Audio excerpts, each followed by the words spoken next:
Welcome to TN jobs channel. டிஎன்பிசியிலேருந்து ஒரு புது நோட்டிஃபிகேஷன் வந்திருக்கு. காலி பணியிடங்கள்னு பார்த்தோம்னா 461 காலி பணியிடங்கள் கொடுத்துருக்காங்க. கல்வி தகுதி நீங்கள் டிகிரி கட்டாயமாக முடிச்சிருக்கணும். இப்போ இந்த வீடியோவில் யார் யாரெல்லாம் அப்ளை பண்ணலாம், எஜுகேஷன் குவாலிஃபிகேஷன், ஏஜ் லிமிட், எப்படி அப்ளை பண்ணுறது அப்படின்னு டீட்டெயிலாக சொல்கிறேன். இந்த வீடியோவை ஸ்கிப் பண்ணாமல் பாருங்கள். அப்போ தான் நான் சொல்கிறது உங்களுக்கு புரியும். அது மட்டும் இல்லாமல் நிறையா பேருக்கு இந்த வீடியோவை ஷேர் பண்ணுங்கள். வாங்க வீடியோக்குள்ளே போகலாம். டிஎன்பிசியிலேருந்து தான் இந்த வேலைவாய்ப்பை அறிவிச்சிருக்காங்க.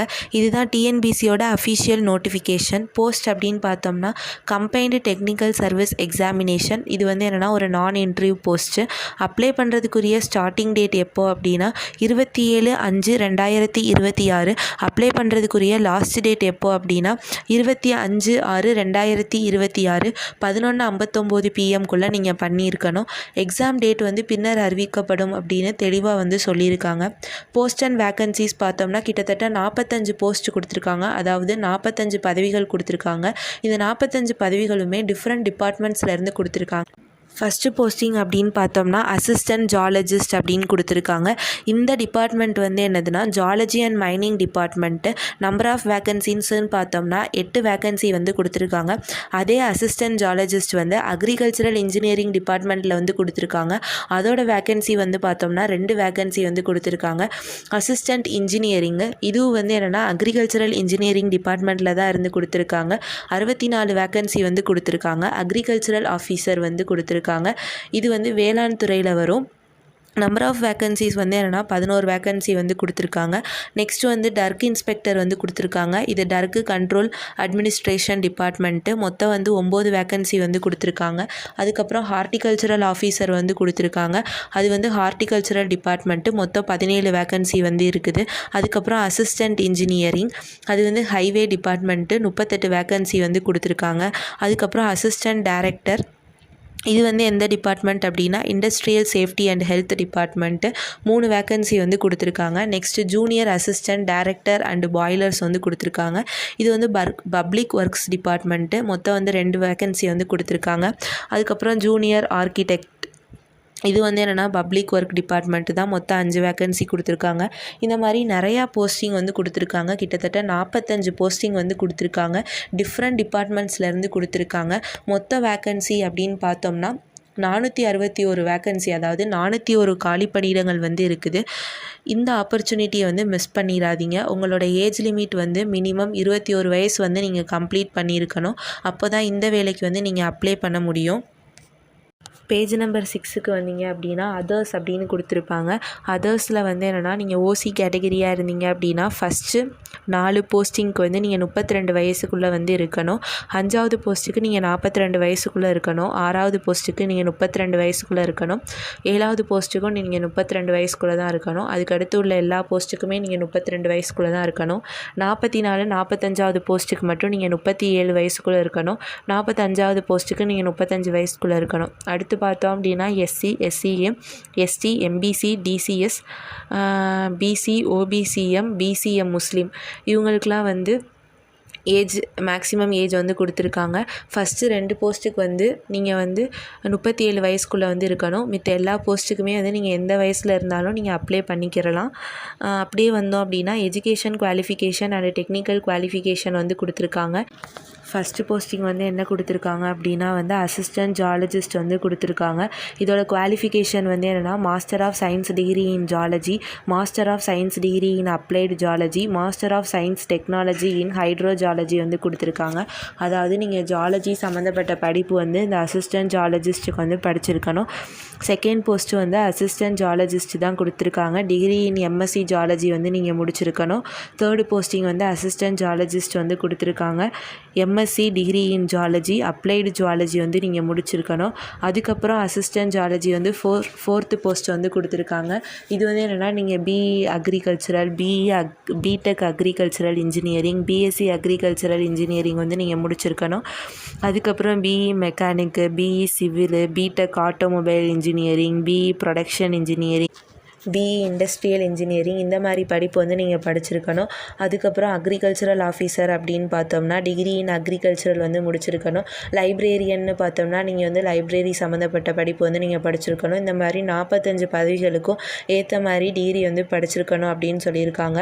இப்போ வந்து நீங்கள் வந்து அசிஸ்டன்ட் இன்ஜினியரிங் அப்ளை பண்ண போகிறீங்க அப்படின்னா நீங்கள் BE degree in civil engineering முடிச்சிருக்கணும் அந்த மாதிரி கொடுத்துருக்காங்க. நீங்கள் வந்து எந்த மாதிரியான டிகிரி வந்து கையில் வச்சுருக்கீங்களோ அதுக்கேற்ற மாதிரியான போஸ்டிங் வந்து நீங்கள் ரீட் பண்ணி பார்த்துட்டு அதுக்கப்புறம் அப்ளை பண்ணுங்கள். நீங்கள் வந்து தப்பாக அப்ளை பண்ணிட்டீங்கன்னா உங்களோட ஃபார்ம் வந்து ரிஜெக்ட் ஆகிறதுக்கும் வாய்ப்பு இருக்குது. அதனால் கரெக்டாக நோட்டிஃபிகேஷனை ரீட் பண்ணிவிட்டு அதுக்கேற்ற மாதிரி நீங்கள் வந்து அப்ளை பண்ணிக்கோங்க. விஷன் ஸ்டாண்டர்ட் வந்து கொடுத்துருக்காங்க, அதை வந்து நல்லா ரீட் பண்ணி பார்த்துக்கோங்க. அதுக்கப்புறம் வந்து யார் யார் வந்து எலிஜிபிள் இல்லை அப்படின்னு கொடுத்துருக்காங்க அதையும் வந்து ரீட் பண்ணி பார்த்துக்கோங்க. போஸ்ட் ஆஃப் அசிஸ்டன்ட் சூப்ரிடென்ட் போஸ்ட்டுக்கு வந்து ஃபிசிக்கல் ஃபிட்னஸ் வந்து கொடுத்துருக்காங்க. மென்னாக இருந்தீங்கன்னா உங்களோட ஹைட் வந்து 160 சென்டிமீட்டர் வந்து இருக்கணும். செஸ்ட்டு மெஷர்மெண்ட்டும் கொடுத்துருக்காங்க. எக்ஸ்பிரேஷன் வந்து 79 சென்டிமீட்டர் வந்து இருக்கணும். செஸ்ட் எக்ஸ்பேன்ஷன் வந்து 5 சென்டிமீட்டர் வந்து இருக்கணும். உமனாக இருந்தீங்க அப்படின்னா உங்களோட ஹைட் வந்து 145 சென்டிமீட்டர் வந்து இருக்கணும். எக்ஸ்பிரேஷன் வந்து 71 சென்டிமீட்டர் வந்து இருக்கணும். செஸ்ட் எக்ஸ்பேன்ஷன் வந்து 2 சென்டிமீட்டர் வந்து இருக்கணும். நெக்ஸ்ட்டு வந்து என்ன கொடுத்துருக்காங்க அப்படின்னா வந்து ஸ்கீம் ஆஃப் எக்ஸாமினேஷன்னு கொடுத்துருக்காங்க. டிரான்ஸ்லேட்டர் போஸ்ட்டை தவிர மித்த போஸ்ட்டுக்கு வந்து எக்ஸாம் பேட்டர்ன் வந்து கொடுத்துருக்காங்க. சப்ஜெக்ட் வந்து என்னென்னா பேப்பர் 1 பேப்பர் 2 அப்படின்னு வந்து 2 பேப்பர் வந்து இருக்கும். பேப்பர் 1ல் வந்து பார்ட் ஏல வந்து 100 கொஸ்டின் இருக்கும். பார்ட் பியில் வந்து 75 கொஸ்டின் இருக்கும். பார்ட் சியில் வந்து 25 கொஸ்டின் இருக்கும். பார்ட் ஏ வந்து எஸ்எஸ்எல்சி ஸ்டாண்டர்ட்னு சொல்லியிருக்காங்க, அதாவது 10th ஸ்டாண்டர்ட் பேஸில் வந்து இருக்கும். பார்ட் பி வந்து என்னென்னா டிகிரி பேஸில் வந்து இருக்கும். பார்ட் சி வந்து என்னென்னா எஸ்எஸ்எல்சி பேஸில் வந்து இருக்கும், அதாவது 10th ஸ்டாண்டர்ட் பேஸில் வந்து இருக்கும். நெக்ஸ்ட்டு பேப்பர் 2ல் வந்து என்னென்னா நீங்கள் படிச்சிருக்க டிகிரியிலேருந்து உங்களுக்கு 200 கொஸ்டின் வந்து வரும். நெக்ஸ்ட்டு வந்து என்னென்னா பேப்பர் 2ஓட சப்ஜெக்ட் பேப்பர் வந்து கொடுத்துருக்காங்க, அதாவது வந்து என்னென்ன சப்ஜெக்ட்லாம் இருக்குது பேப்பர் 2ல். பேப்பர் 2 வந்து என்னென்னா டிகிரி சம்மந்தமான கொஸ்டின் தானே கேட்பாங்க. அப்போ வந்து என்னென்ன சப்ஜெக்ட்லாம் இருக்குது, சப்ஜெக்ட் பேப்பர்லாம் இருக்குதுன்னு கொடுத்துருக்காங்க, அதையும் வந்து நீங்கள் ரீட் பண்ணி பார்த்துக்கோங்க. அதுக்கப்புறம் வந்து டிரான்ஸ்லேட்டர் போஸ்ட்டுக்கு வந்து எக்ஸாம் பேட்டர்ன் வந்து கொடுத்துருக்காங்க. அதுவும் பேப்பர் 1 பேப்பர் 2 அப்படின்னு 2 பேப்பர் இருக்குது. பார்ட் ஏல வந்து என்னென்னா 100 கொஸ்டின் இருக்கும், 10th ஸ்டாண்டர்ட் பேஸ் பண்ணி உங்களுக்கு இருக்கும். பார்ட் பியில் வந்து என்னென்னா 75 கொஸ்டின் இருக்கும், டிகிரியை பேஸ் பண்ணி இருக்கும். பார்ட் சியில் வந்து என்னென்னா 25 கொஸ்டின் இருக்கும், 10th ஸ்டாண்டர்டை பேஸ் பண்ணி இருக்கும். பார்ட் பியில் வந்து என்னென்னா டிரான்ஸ்லேஷன் சம்மந்தமாக இருக்கும், உங்கள் டிகிரியை பொறுத்து தான் இருக்கும். பேட்டர்னில் வந்து மோட் ஆஃப் எக்ஸாமினேஷன்னு கொடுத்துருக்காங்க, அதையும் நீங்கள் வந்து ரீட் பண்ணி பார்த்துக்கோங்க.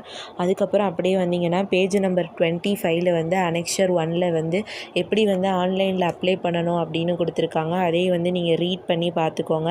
அதுக்கப்புறம் 1 டைம் ரெஜிஸ்ட்ரேஷன் பற்றியும் கொடுத்துருக்காங்க, அதையும் வந்து நீங்கள் ரீட் பண்ணி பார்த்துக்கோங்க. எக்ஸாம் ஃபீஸ் வந்து உங்களுக்கு 100 ரூபீஸ் இருக்கும். எஸ்சி எஸ்டியாக இருந்தீங்க அப்படின்னா உங்களுக்கு ஃப்ரீ தான். நீங்கள் ஓடிஆர் ட்ரை பண்ணி நீங்கள் வந்து 3 தடவை வந்து ஃப்ரீயாக வந்து அப்ளை பண்ணிக்கிடலாம். எஸ்சி எஸ்டிக்கு வந்து லைஃப் டைம் வந்து ஃப்ரீ தான்.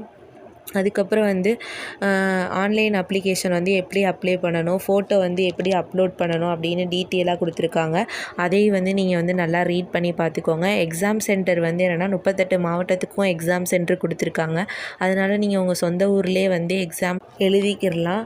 அதுக்கப்புறம் வந்து ஆன்லைனில் வந்து ஃபீ வந்து எப்படி பே பண்ணுறது, கரெக்ஷன் விண்டோவை பற்றிலாம் கொடுத்துருக்காங்க, அதையும் வந்து ரீட் பண்ணி பார்த்துக்கோங்க.